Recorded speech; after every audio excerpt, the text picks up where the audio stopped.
Hello friends, welcome to Electronic Circuit Hub.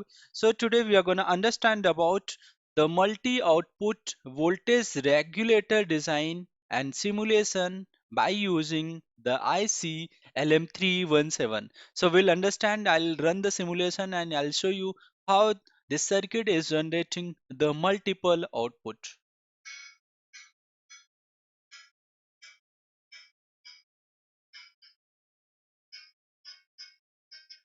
If you look at the design of LM317, it is very simple.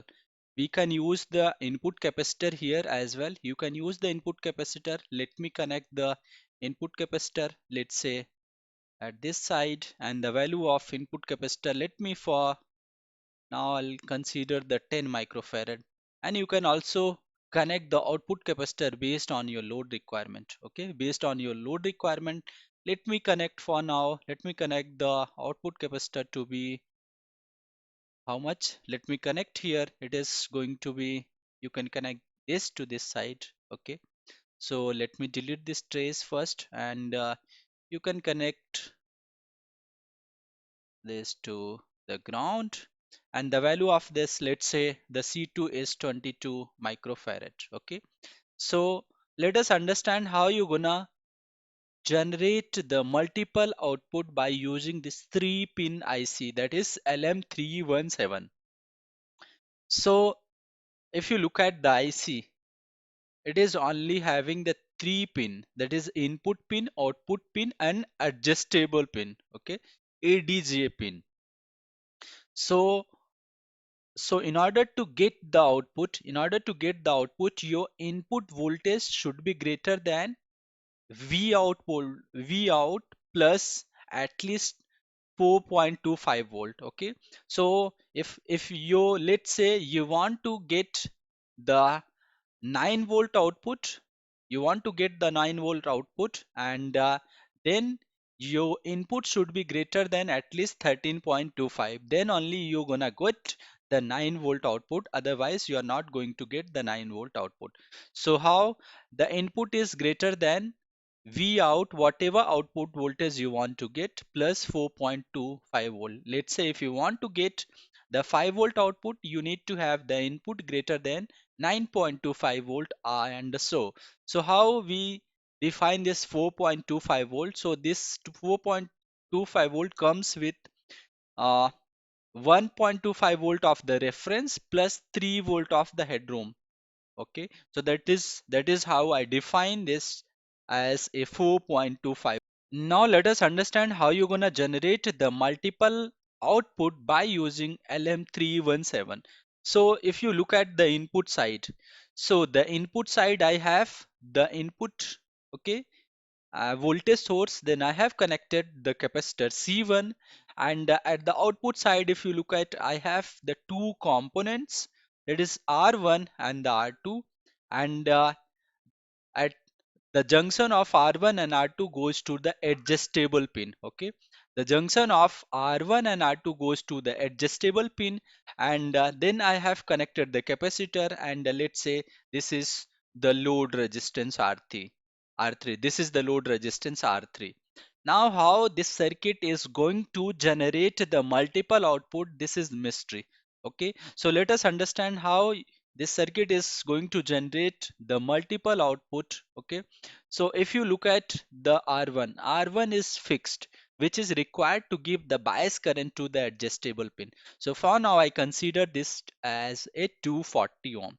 And what about the value of R2? So the value of R2, if you look at, I define this as a variable parameter with the help of dot step command. So I define this dot step, the param, and then I write the R2, and the value of R2 is going to change from 1 kilo ohm to 10 kilo ohm in the step of 500. Okay, 500 ohm. So let me repeat it. If you want to assign the variable resistance to R2, you have to enclose the R2 in the calibraces, and then you have to define the step parameter. That means I want to sweep the value from this list to R2, and that is how you can do it.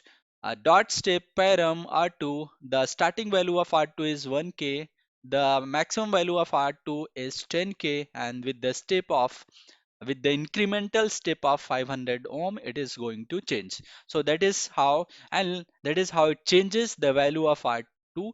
And once I run the simulation, let us see what is the impact if there is a value of 1k or 1.5k, 2k, 2.5k, 3k, 3.5k, and so on. What is the impact in the output? And if you look at my input is 35 volt. Okay, my input is 35 volt.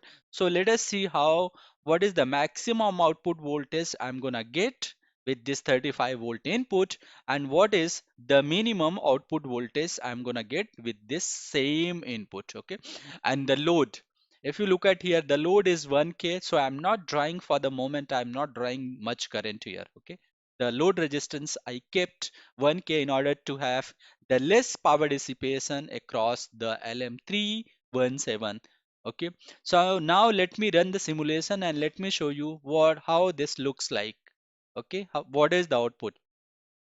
So I run the simulation, and if you look at here, this is my input, and this is pretty sure, if you look at, this is 35 volt. Okay, this input is 35 volt, and now let me check the output.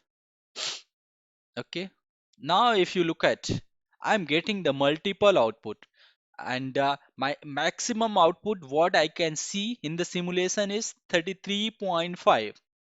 Okay, 33.5, and the minimum output what I see here is 6.5. Okay, the minimum output is 6.5, the maximum output is 33.5, and if you look at now the step 6.5, then I have here the 9.2, then I have here 11.8, then I have here 14.36, this is 16.97, this is 19.46.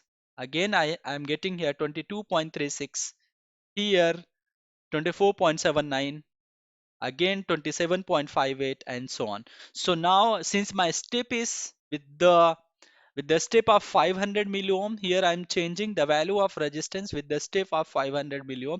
Even if you want to change, you can lower it down. Let's say you want to change the value of resistance, increment the value of resistance by 100 ohm only, you can do it. Okay, let us look at the load current, how it looks like. Okay, this is the load current, and wherein if you look at the load current, the IR3, the current flowing through the load resistor R3 is going to be IR3, and if you look at here, we have IR3, and which is from 6.42 milliampere to here I see 33.51 milliampere.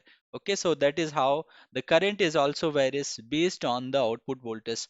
And if you look at, the output voltage is changing from 6.5 to 33.5, and we, that is how you can generate the multiple output if you use LM317 IC. Okay, in order to set the output, I'm using the step parameter to change the value of register R2 and then assign it in the variable. What you can do in the actual PCB, actual prototype, you can do, you can use the trim port. Okay, so variable potentiometer, or it is called the trim port, and based on your requirement, you can set the output voltage.